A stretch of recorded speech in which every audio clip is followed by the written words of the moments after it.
my name is Dennis, and in today's episode of Math Tricks we are going to look at a problem of finding the derivative of a function containing a logarithm to base 10. It could be any other logarithm but not a natural logarithm. So this is going to be our function whose derivative we are going to find. So the simplest trick to solve this problem is to define the whole of this function as a new variable y. So we are going to let the whole of this function to be y. That simply narrows down the problem to finding dy dx as we commonly know it, because the whole of this function is now y.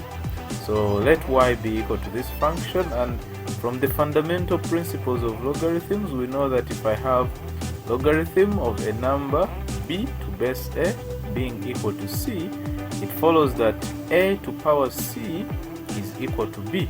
So I'm going to go ahead and apply this principle to this equation.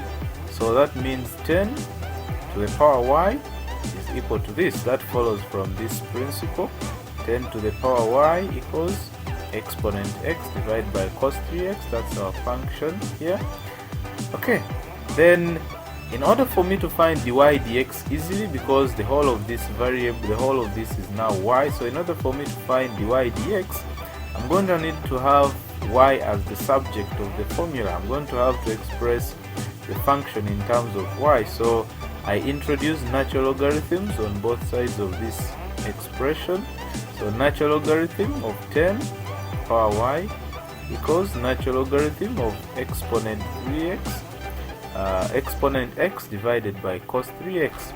From the laws of logarithms, I drop the y, so I have y times natural logarithm of 10 equals natural logarithm of exponent x divided by cos 3x. I can go ahead and divide both sides by natural logarithm of 10, so I end up with this 1 divided by natural logarithm of 10 times whatever is left on the right hand side. Okay, now I have a function in terms of y, and I'm going to go ahead now and find the derivative of this function. Now this is much easier because you notice, in comparison with the original y, now I have eliminated the logarithm to base 10, and now I have a natural logarithm, which is very easy to deal with when finding derivatives.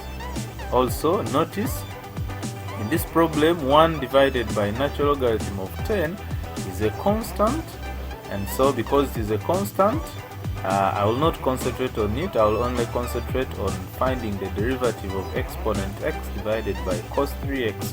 So remember, there is a nice way of finding the derivative of such a function. If I have a function, for example k equal to natural logarithm of some function fx, then the derivative of k with respect to x dk dx is going to be f prime divided by fx. So I have the derivative of the function divided by the original function. So I'm going to use this technique or this function to find the derivative of this natural logarithm of exponent x divided by cos 3x. So I have my expression for y here, and dy dx is going to be, so I'm not going to show you how I've evaluated this. You can try that out using product rule. You can find, or not product rule, this is quotient rule. Using quotient rule you can find out the f prime of x in this case using quotient rule, then divided by the original function. That will give you something related to this. So the natural logarithm 1 divided by natural logarithm of 10 is a constant. Remember, we left it outside. So that brings us to the solution.